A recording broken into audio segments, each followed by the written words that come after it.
The year is 1848.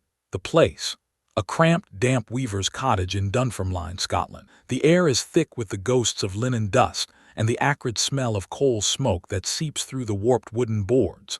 A single candle sputters on a rough-hewn table, its light catching the frantic, rhythmic motion of a shuttlecock flying through a handloom. Will Carnegie's hands move with the desperate muscle memory of a man fighting for a life that is slowly strangling? His wife Margaret sits in the corner, her face a mask of stoic exhaustion, mending a shirt so thin it is more whole than cloth. In the center of the room, on a makeshift bed of straw, lies a boy of 12. His name is Andrew. He is not asleep. He is listening. He listens to the relentless clack of the loom, the sound of his father's fatting pride. He listens to the wind howl through the cracks, a sound that carries the whispers of famine and failure. And he listens to the silence where his future should be.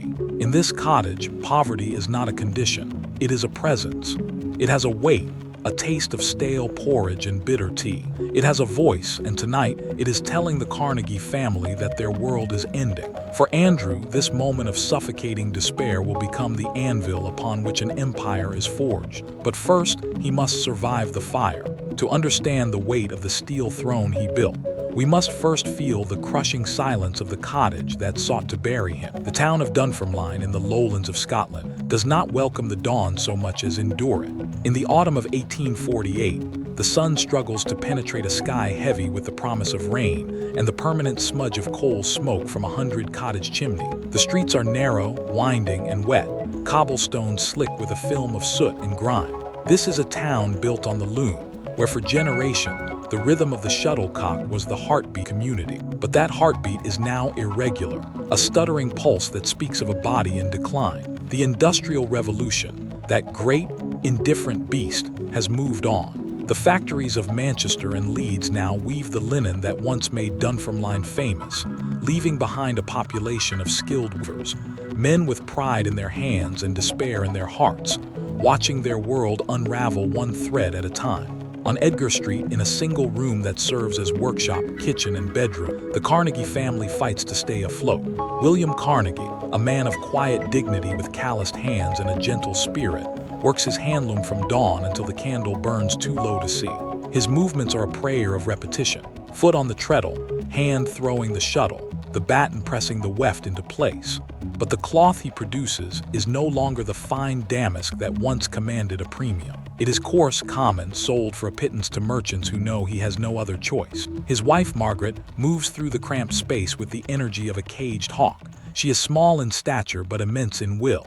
Her world is this room, her children, her husband, and the constant, gnawing calculus of survival. She can stretch a bowl of oatmeal to eat 4, patch a shirt until it is more thread than cloth, and extract hope from the most barren of circumstance. It is Margaret who carries the family's ambition, while carries only its fatting pride. Their eldest son, Andrew, is 13 years old. He is not yet the titan of industry the world will come to know.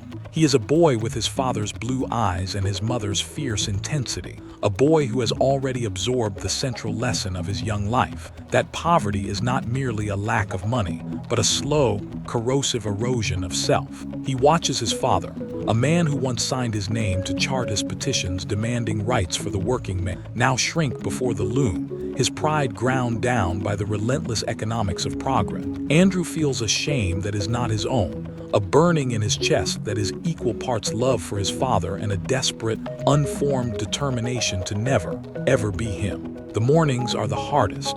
Andrew rises in the dark, the air in the cottage so cold he can see his own breath. The smell of damp wool and stale porridge clings to everything. He pulls on his clothes, the same ones he wore yesterday, the same ones he will wear tomorrow. His job, when he can get it, is to work as a bobbin boy in a cotton factory, running up and down the aisles of spinning mules, replacing the bobbins of thread as they run out.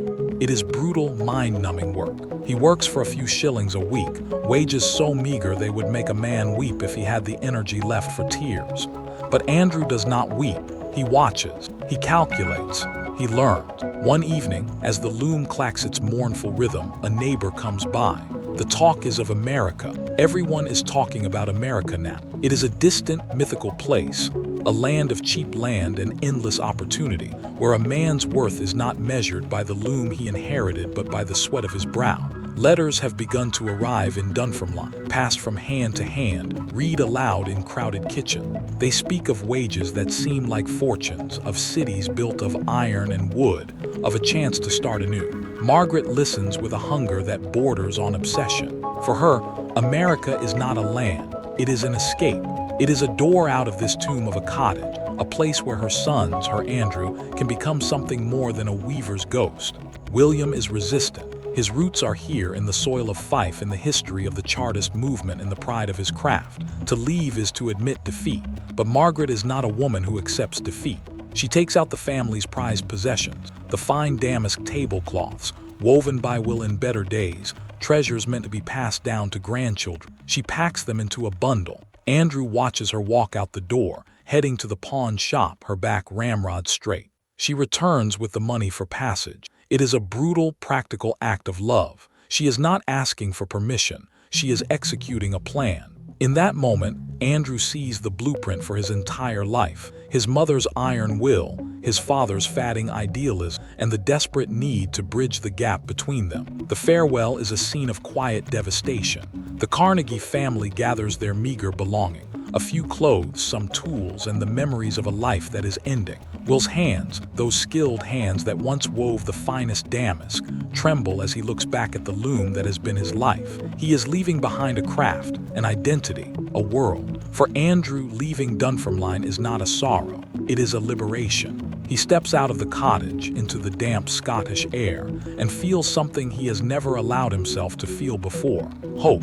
It is a dangerous, exhilarating emotion, and he clings to it as they board the ship in Glasgow. The vessel that will carry them across the Atlantic is a crowded, creaking thing, reeking of bilge water and human desperation. The passengers are a microcosm of the desperate: Irish families fleeing the famine, Scottish weavers and farmers whose lands have failed them, all huddled together in steerage, their dreams compressed into the small space of a wooden berth. For 7 weeks, the ship battles the North Atlantic. Storms rage, seasickness racks the passenger, and the specter of disease hangs in the stale air. Margaret, the unyielding matriarch, keeps her family alive. She negotiates for better food, she cleans their small space with a ferocity that intimidates the crew, and she whispers to Andrew every night of the future that awaits them. "This is nothing," she tells him, her voice a low, fierce growl above the groaning of the ship's timber. "This is the price of a new life." Andrew clings to her words. He spends his days on the deck when the weather permits, watching the horizon. He stares at the endless gray water, his mind already leaping ahead. He is not a boy who dreams of gold in the streets. He has learned a different lesson from his father's loom, that the old ways die, and only those who see the new path before it is laid will survive. He watches the ship's officers, the men who understand the machinery of their world, the men who command. He watches the merchants who ply their trade among the passengers, buying and selling, always with a profit. He begins to see the world not as a place of tradition and birthright, but as a vast, complex mechanism of supply and demand, of labor and capital. It is a cold, clear-eyed vision for a 13-year-old boy, but it is forged in the fire of his mother's desperation.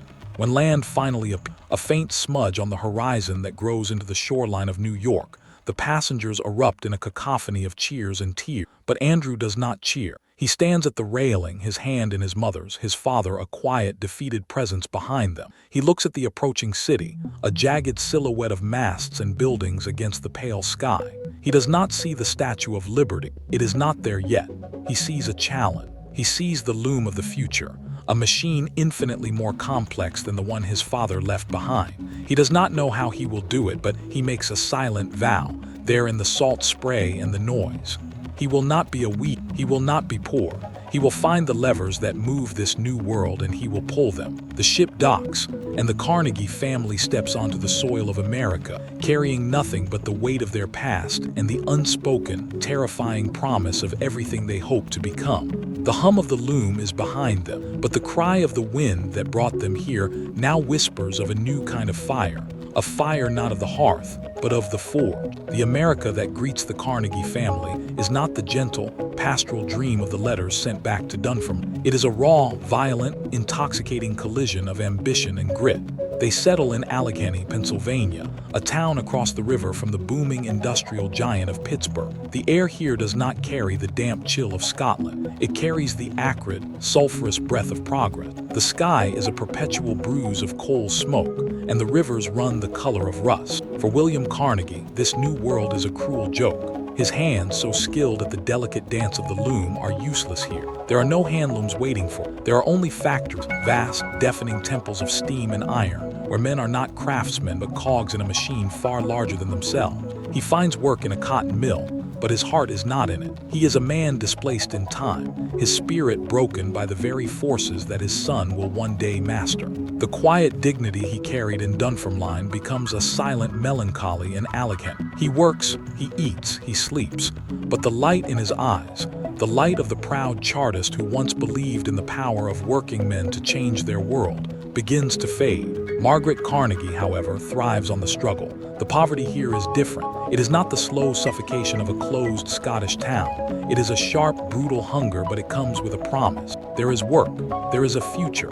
She takes in work as a seamstress, her hands flying through the night to sew shoes for a pittance, her body a bulwark against the tide of destitution. She is the family's general, and her strategy is singular. Andrew must not fail. She shields him from the factory floor, pushing him toward any opportunity that offers a step up, a glimpse of the world beyond the mill. She instills in him a belief so absolute it borders on religious fervor, that he is destined for something greater, that her sacrifices will not be in vain. Andrew, for his part, absorbs this belief like a sponge. He watches his mother's hand, raw and bleeding from the needle, and he burns with a cold, calculating fire. He will not let her hands be worn to the bone for nothing. His first job is as a bobbin boy in the same cotton mill where his father works.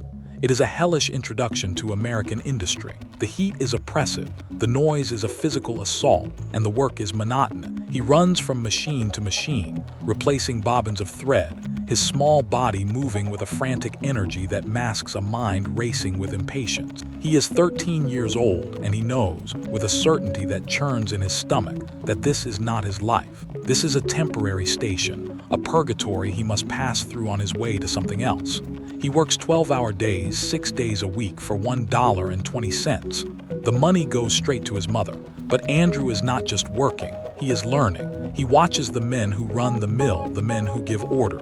He studies their confidence, their authority, the way they move through the world as if they own it. He begins to understand that the power in this new world does not belong to the man who works the machine, but to the man who owns it, or the man who manages. The turning point comes with the telegraph. Andrew hears of a position as a messenger boy for the Ohio Telegraph Company in Pittsburgh. It is a coveted job, a step out of the factory and into the world of commerce and communication.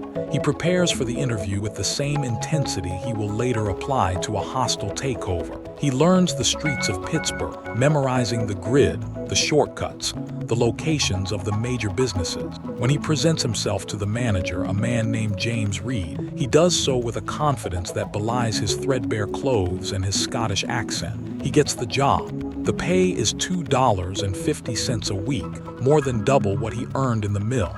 But the real wage is not in dollars, it is in access. Pittsburgh in the 1850s is a city on the cusp of its destiny. It is a river city, a gateway to the west, a crucible of iron and coal. The telegraph is its nervous system, a web of wires that crackles with the urgent business of a nation expanding at breakneck speed. Andrew becomes a part of that system. He runs through the muddy streets, delivering messages to the city's elite, to railroad magnates, to industrialists, to merchants. He sees, for the first time, the inner workings of commerce. He learns who the powerful men are, how they speak, how they think. He delivers a message to the office of the Pennsylvania Railroad and catches a glimpse of a tall, lean man with sharp eyes and an air of absolute command. His name is Thomas A. Scott. Andrew does not know it yet, but this man will become his mentor, his gateway to the highest echelons of American power. Andrew is not content to simply deliver messages. His mind, always hungry, seeks to understand the medium itself. He becomes fascinated by the telegraph, the magical language of clicks and pauses that can transmit a thought across hundreds of miles in an instant. He begins to hang around the operators, watching their fingers dance across the key. He teaches himself the code, practicing in his head during his long walks, translating the clicks he hears in the office into letters, then words, then sentences. He learns to read the telegraph by ear, a skill that sets him apart from the other messenger. He becomes the boy who can not only deliver the message but understand it, a subtle distinction that elevates him in the eyes of his superior. When a position as an operator opens up, Andrew is ready. He becomes one of the youngest telegraph operators in the country, his fingers flying across the key with a speed and precision that astonishes the older men. He is no longer just a messenger. He is a participant in the flow of information, the lifeblood of the new industrial age. His father, William, does not live to see this ascent. In 1855, worn down by the new world that had no place for his old skills, his spirit finally gives way. He dies quietly, a gentle man consumed by a quiet grief, leaving his son as the sole pillar of the family. Andrew is devastated, but his grief is a private, controlled thing. His mother, in her own fierce way, is the one who gives him permission to mourn and the command to move forward. In the death of his father, Andrew sheds the last vestige of the old world. The idealism of the chartist, the pride of the craftsman, humility of the... These are now relics. What remains is the steel of his mother's ambition, now fully his own. He makes a vow at his father's grave, a vow he will repeat to himself in the quiet moments of his life. He will be rich, he will be powerful, and he will never ever be poor again. Thomas A. Scott, recognizing the raw talent and relentless drive in the young operator, makes him his personal telegrapher and assistant. It is the opportunity Andrew has been preparing for his entire life. Scott is a man of immense energy and vision, a superintendent of the Pennsylvania Railroad, the most powerful corporation in America. He takes Andrew under his wing, teaching him not just the mechanics of the railroad, but the art of management, the science of logistics, and the ruthless calculus of profit and loss. Andrew becomes Scott's protege, absorbing lessons in power that no university could teach. He learns how to manage men, how to negotiate contracts, how to see the inefficiencies in a system and correct them. He learns that in the world of American business, sentiment is a luxury and decisiveness is a weapon. Scott also introduces Andrew to the art of the investment. When a sleeping car company, the Woodruff Sleeping Car Company, comes to Scott seeking an investment, Scott sees an opportunity and offers Andrew a chance to participate. Andrew, with a loan secured against his mother's blessing, her belief in him serving as collateral, invests his small saving. The investment pays off handsomely, yielding dividends that dwarf his annual salary. It is his first taste of the power of capital, the realization that money can be made to work, to multiply, to create wealth independent of the sweat of one's brow. He sees the future not in the steam engine or the iron rail, but in the vast, interconnected web of infrastructure that ties a continent together. His eyes, once fixed on the loom of his father, now scan the horizon for the next bridge, the next telegraph line, the next steel rail. The young man who emerges from this crucible is not the boy who left Dunfermline. He is Andrew Carnegie, a name that will soon become synonymous with American industry. He is poised on the edge of his destiny, his mind a whirlwind of deals and strategy, his heart a carefully guarded vault of ambition. The fire of the telegraph has been extinguished in his hands, but a new fire is being stoked in his imagination. It is a fire that burns hotter than any steam engine, brighter than any Bessemer converter. It is the fire of steel. And as the nation hurtles toward the precipice of civil war, Andrew Carnegie, the bobbin boy from Allegheny, stands ready to build a throne from its molten heart. But the path to that throne is not paved with gold alone. It is a path that will demand a price he has not yet begun to imagine, a price that will stain his hands and haunt his conscience, a price that will one day force him to confront the very soul of the empire he is about to build. The thunder of civil war rolls across America, and Andrew Carnegie listens not as a soldier, but as a strategist.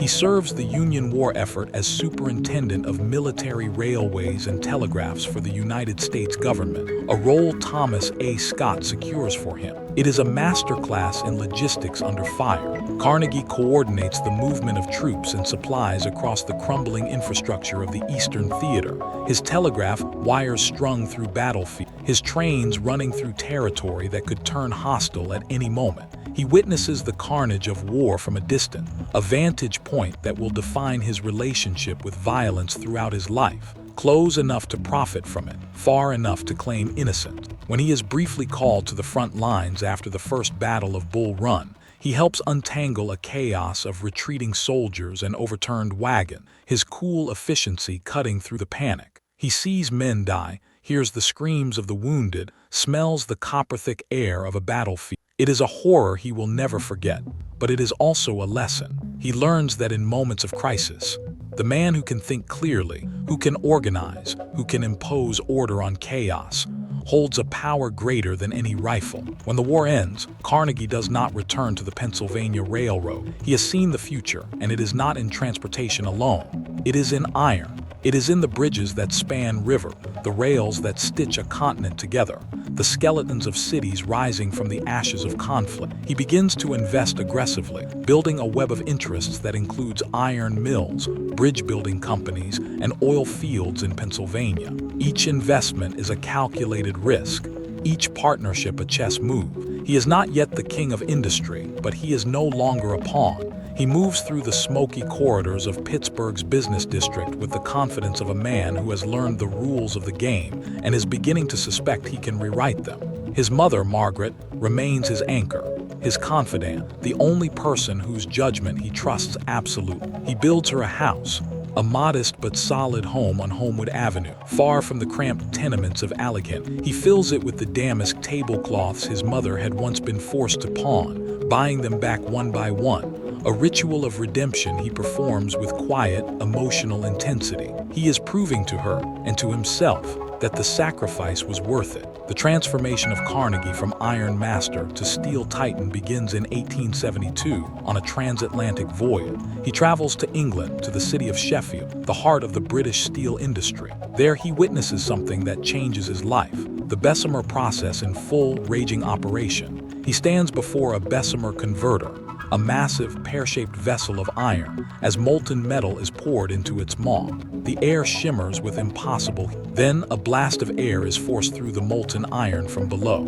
What happens next is not industry, it is alchemy. A roar like a wounded beast erupts from the converter.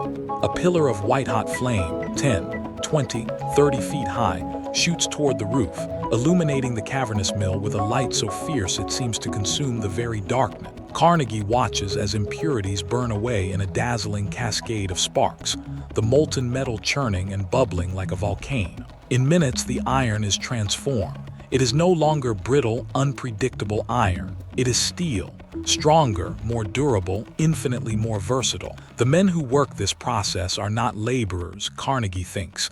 They are wizards, commanding forces that could reshape the world. He returns to Pittsburgh a man possessed. He understands with the clarity of a religious conversion that steel is the material of future. Iron builds a town, steel builds a city. Iron spans a creek, steel spans a continent. The railroads are consuming iron rails at a staggering rate, rails that wear out, crack, and need constant replacement. Steel rails would last 20 times longer. The bridges of America, many of them wooden or cast iron, are death traps waiting to collapse.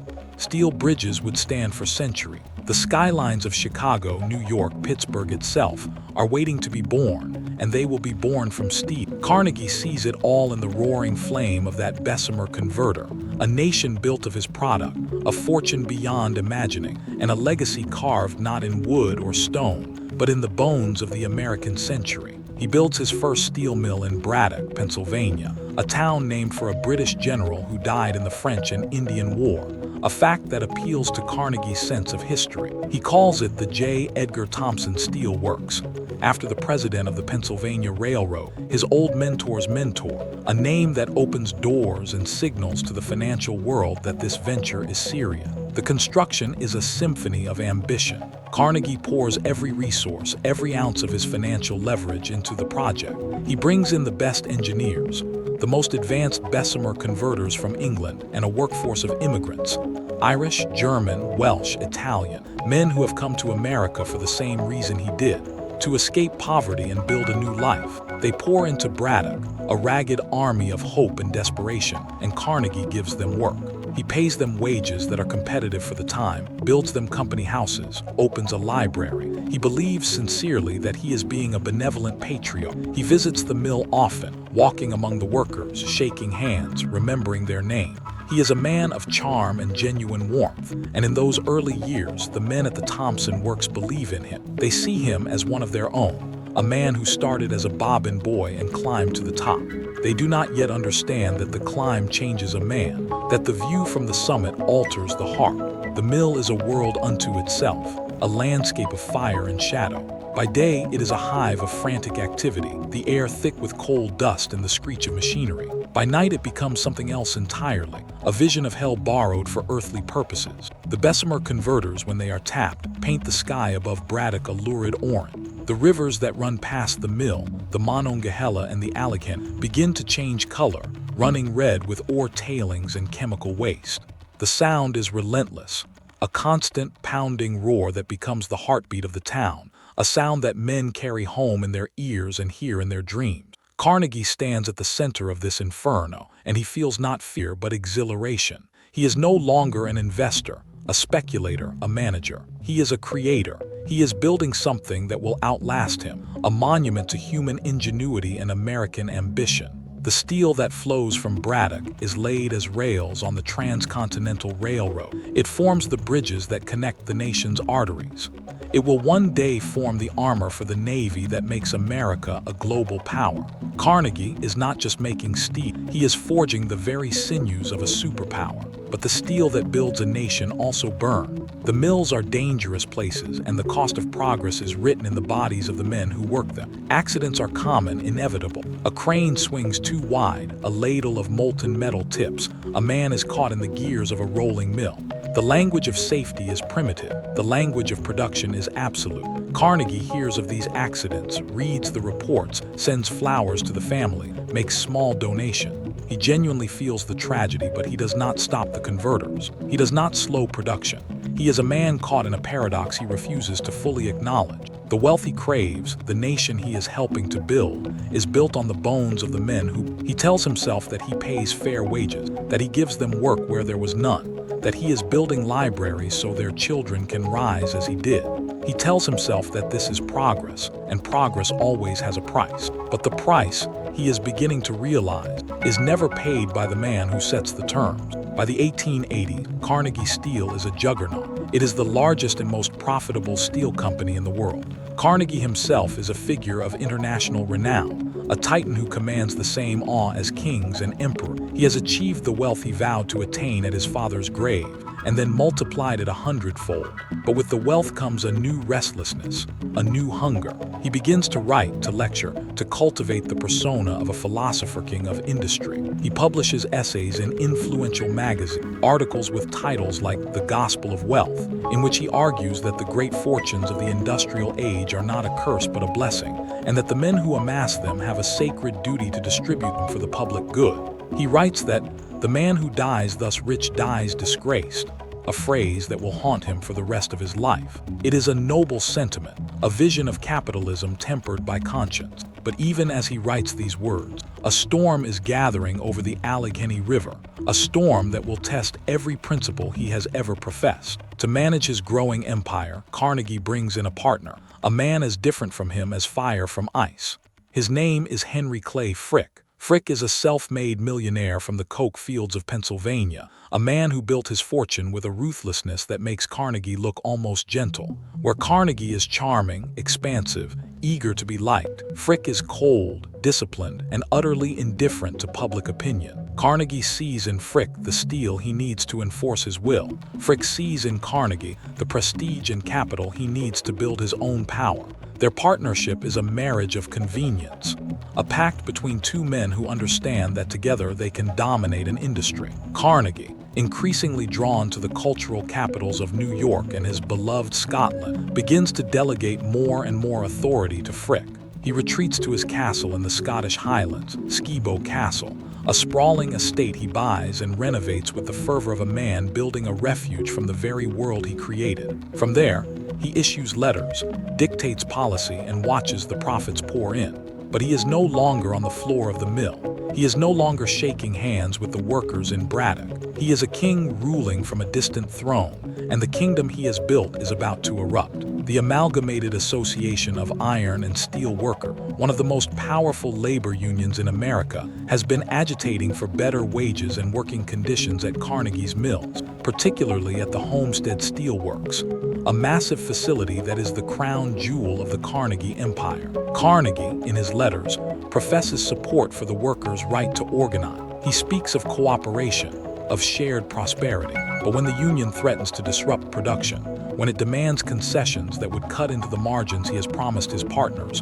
Carnegie's public benevolence gives way to private pragmatism. He writes to Frick from Scotland, giving him a single, chilling instruction: handle the matter as you see fit. It is a delegation of authority that Carnegie will spend the rest of his life trying to justify. He does not give the order to break the union, but he does not forbid it. He leaves the dirty work to his partner, retreats to his castle, and waits for the storm to break. He tells himself that he has given the workers' library, that he has paid them better than any other steel master, that he has been a friend to labor. He does not yet understand that in the eyes of the men who stoke his furnaces, a friend does not leave when the fire burns hottest. And in the distance, across the Atlantic, the steel that built his throne is about to be stained with a blood that no amount of philanthropy can ever fully wash away. The year is 1892, and the town of Homestead, Pennsylvania, sits on the banks of the Monongahela River like a powder keg waiting for a spark. For decades, this has been the heart of Carnegie Steel's empire, a sprawling complex of blast furnaces, rolling mills, and Bessemer converters that consumes iron ore by the trainload and exhales steel by the ton. The men who work here are not casual laborers. They are skilled artisans of fire and metal, men who have spent their lives learning the alchemy of steel. They are proud men, union men, members of the Amalgamated Association of Iron and Steel Workers, one of the most powerful labor organizations in the country. They have negotiated contracts with Carnegie before, fought for their wages, their hours, their dignity. They believe, despite everything, that Andrew Carnegie is a man of his word, a man who started as a bobbin boy, a man who once walked their floors and knew their names. They do not yet know that the man who signed their paychecks has left them to the mercy of another. Henry Clay Frick arrives in Pittsburgh with the cold precision of a surgeon preparing for an amputation. He has no patience for union, no belief in the fiction of industrial democracy. To Frick, labor is a cost to be minimized, a variable to be controlled. He looks at the Homestead Works and sees not a community of skilled men with families and histories, but an impediment to efficiency, a drag on profits.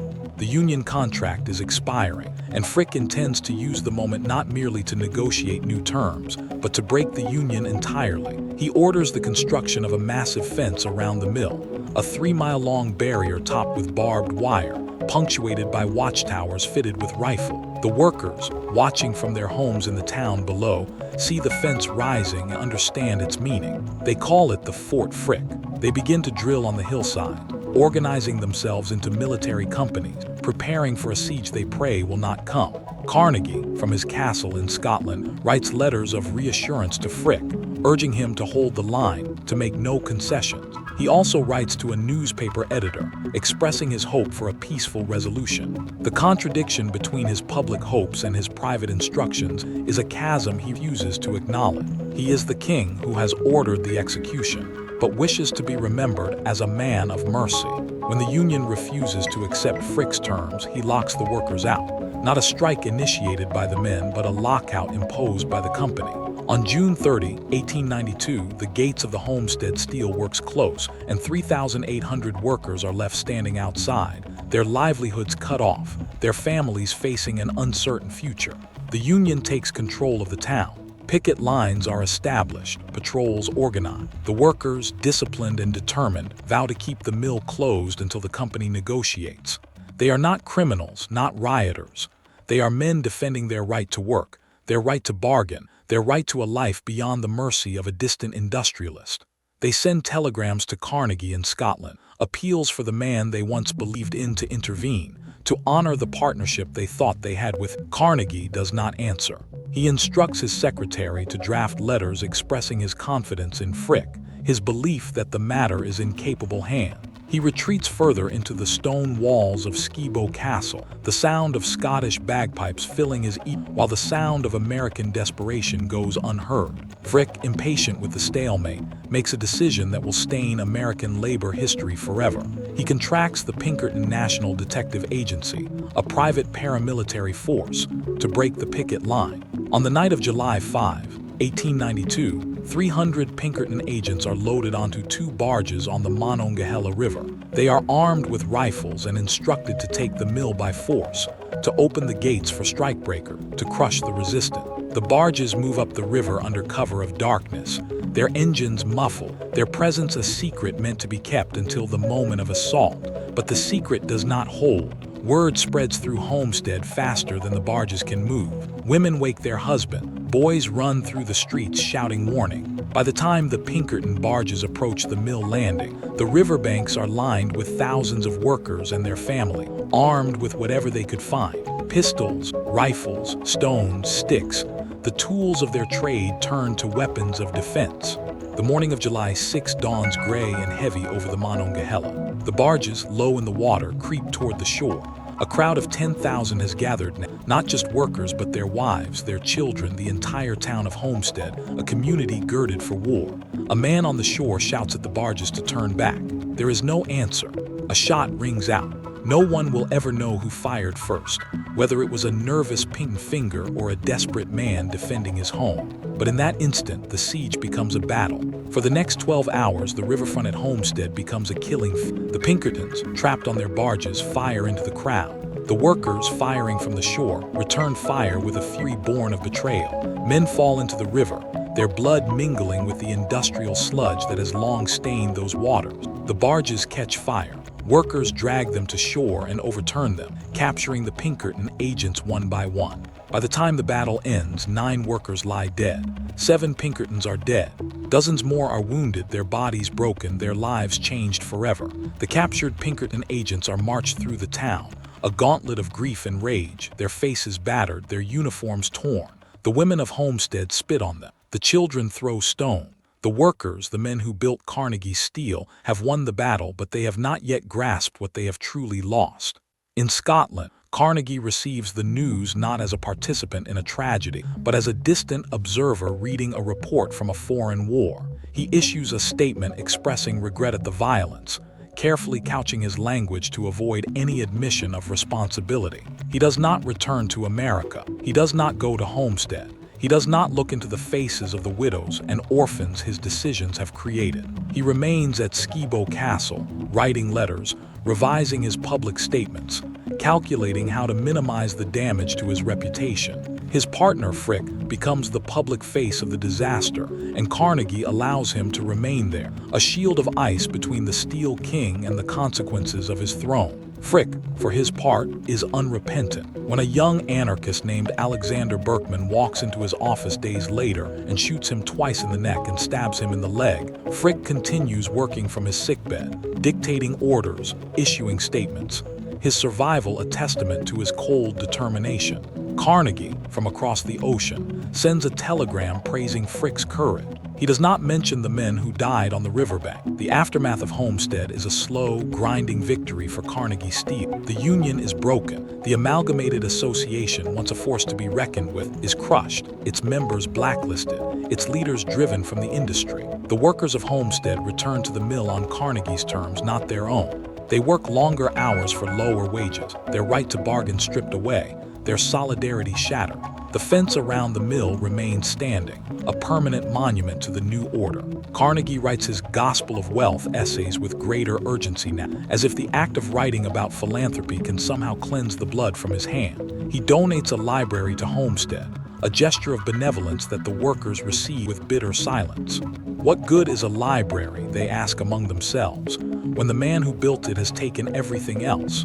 Carnegie, reading their resentment in the newspapers, feels a wound he cannot heal. He genuinely believed himself a friend to labor, a man who had risen from poverty to lift others with him. But Homestead has shown him, and the world, the truth that his wealth has always concealed, that the throne of steel is built not only on innovation and ambition, but on the backs of men who have no throne of their own.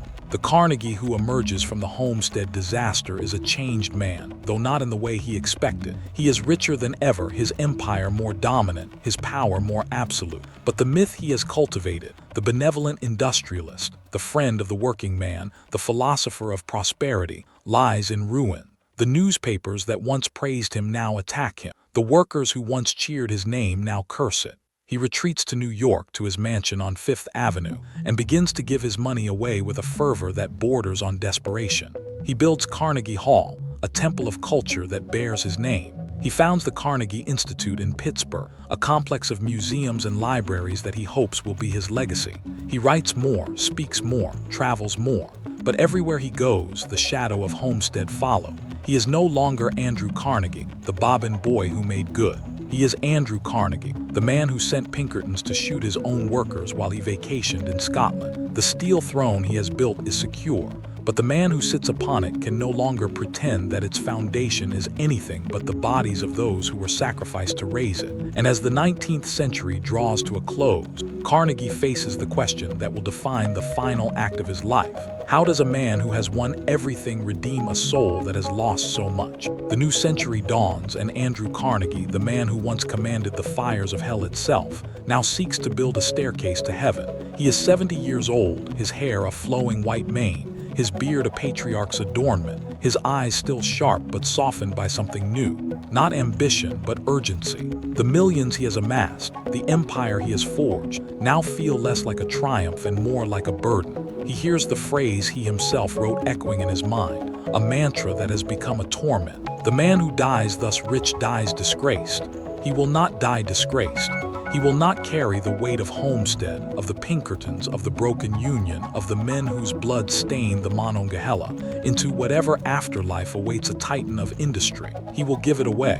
He will give it all away.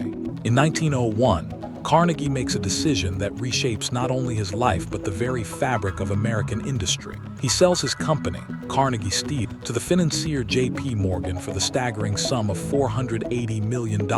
The negotiation is a masterpiece of Carnegie's calculated charm. Morgan, a man who has swallowed banks and railroads whole, approaches Carnegie with an offer. Carnegie, sitting in his library, writes the price on a scrap of paper and hands it to Morgan. "Mr. Morgan, I will take this amount," he says. Morgan glances at the figure, then back at Carnegie. "I accept," he replies.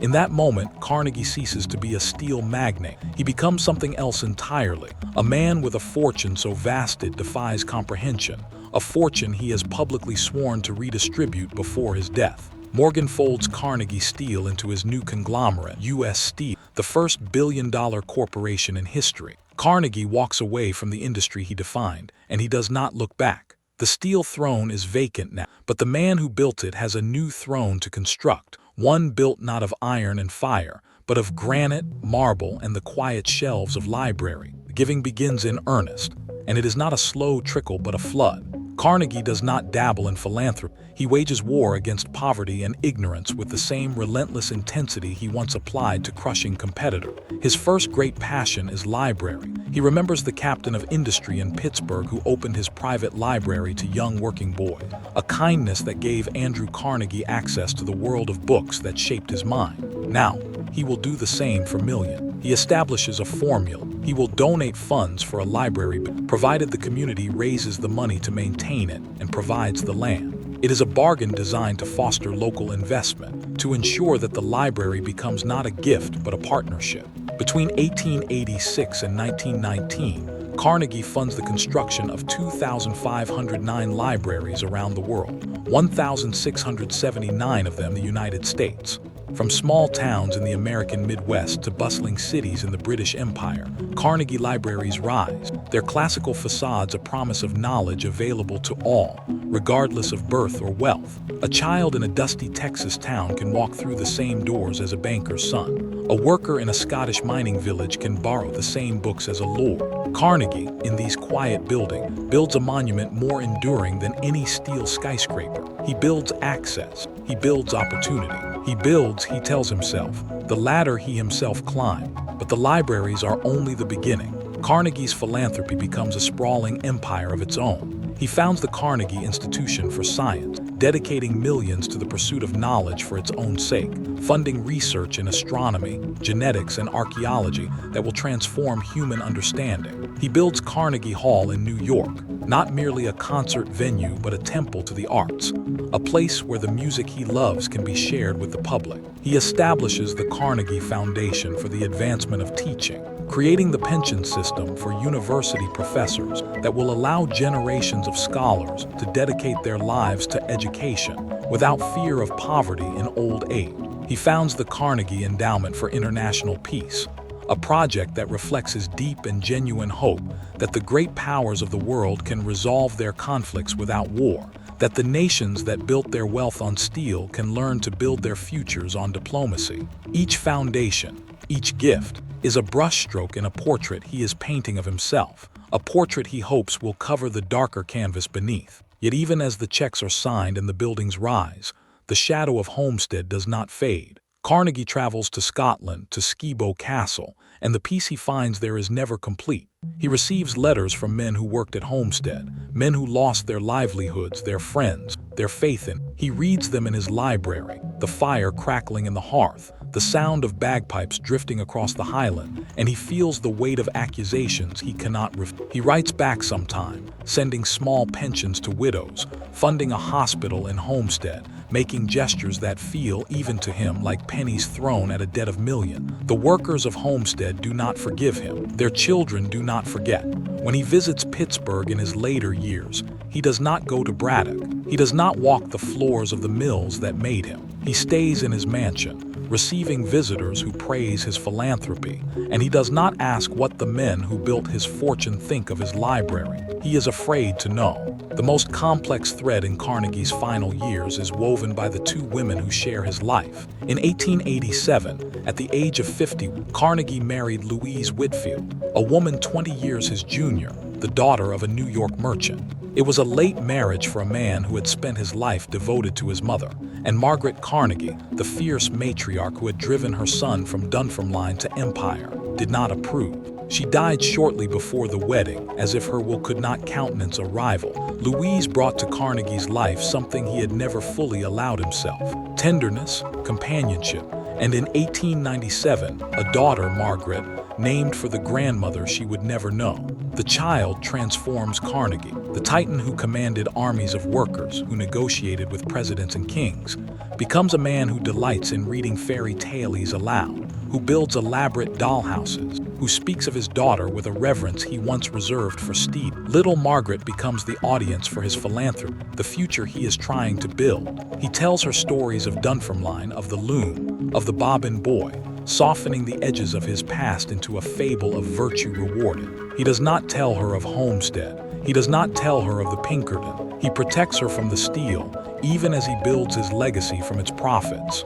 Louise, for her part, provides the emotional grounding Carnegie has always lacked. She is the one who convinces him to slow down, to travel, to appreciate the beauty of the world he has helped industrialize. They journey together to his beloved Scotland, to the Italian lakes, to the temples of Egypt. She watches him give away fortunes with a kind of desperate joy, and she understands, perhaps better than he does, that he is trying to purchase a peace he cannot quite afford. She holds his hand when the nightmares come, when he wakes in the night, his body trembling, haunted by visions of fire and falling men. The Steel King, the man who stared into the mouth of a Bessemer converter and saw the future, is afraid of the dark. In Louise's presence, he finds a refuge from the man he was, a chance to become the man he wishes he had been.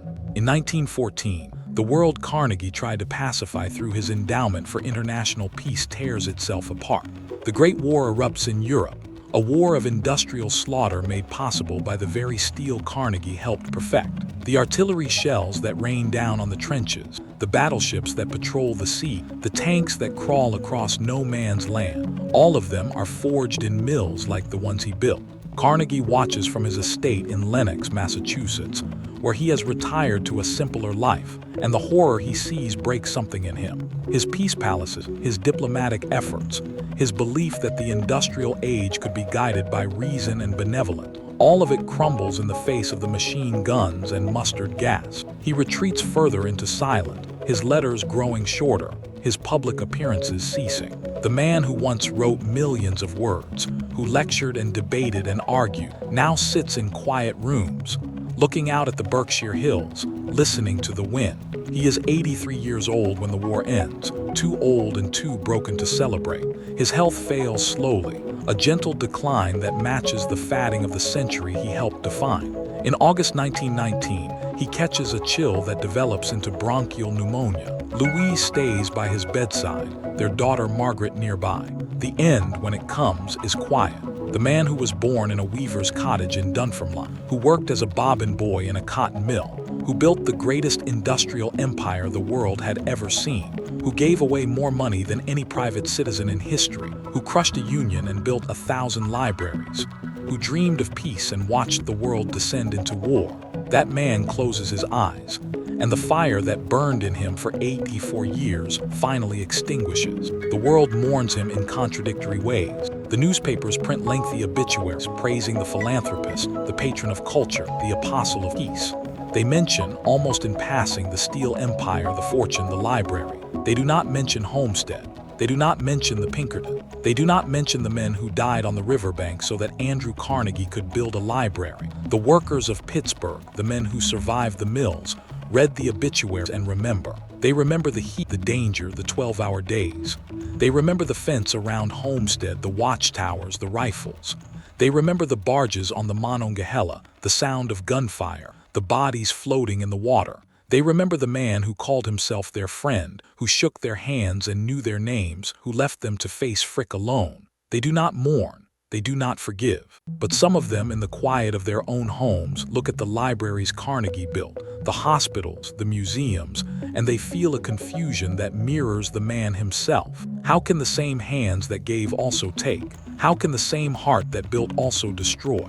Andrew Carnegie never resolved that question in his life, and his death does not answer it. The legacy he leaves is a paradox carved in steel and marble. The libraries stand, and generations of children, children of immigrants, children of the poor, children who would have been condemned to the mills, walk through their doors and discover worlds they could never have imagined. The universities he funded, the scientific institutions he endowed, the peace foundations he established, continue to shape the world. The steel he forged built the bridges, the skyscrapers, the railroads that made America an industrial power. Without Carnegie's steel, the modern world would look different, smaller, less connected, less capable of the wonders and the horrors that define the 20th century. But the cost of that steel is written in the stories of the men who made it, the men who died young, the men whose lungs filled with dust, the men whose families buried them in unmarked graves because the company that employed them offered no compensation. The cost is written in Homestead, in the battle on the river, in the broken union that would not be rebuilt for another 40 years. The cost is written in the soul of the man himself, in the nightmares that woke him, in the frantic giving that consumed his final decades, in the libraries he built as monuments to a redemption he could never quite achieve. Perhaps the truest monument to Andrew Carnegie is not the hall that bears his name in New York, not the institute in Pittsburgh, not even the thousands of libraries that dot the American landscape. Perhaps it is a small, quiet moment that happens every day in those libraries, in the cities and towns he never visited, in the lives of people who have never heard his name. A child opens a book for the first time and discovers a world beyond her own.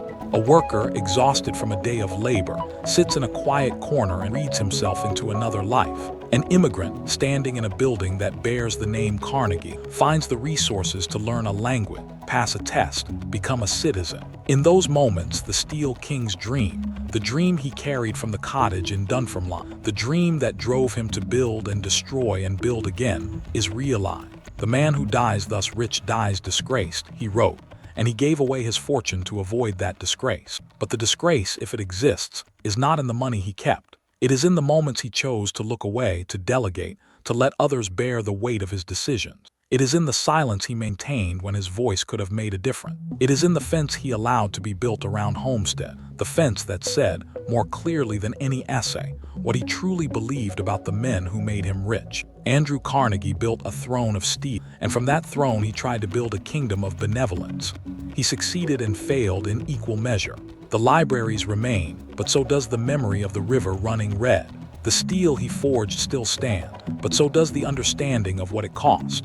He was a man of contradictions, a titan who dreamed of peace, a friend of labor who crushed a union, a philanthropist who made his fortune from the suffering of others. He was, in other words, a man of his time, a man who embodied the paradox of the American century, the belief that progress and humanity can coexist, that wealth and conscience can be reconciled, that the fires that forge a nation can also warm it. He was wrong, and he was right, and he was human. And when the last library closes, when the last steel mill falls silent, when the name Carnegie is remembered only by historian the curious, the question he spent his life trying to answer will remain. How does a man build something that outlasts him without destroying the things that matter most?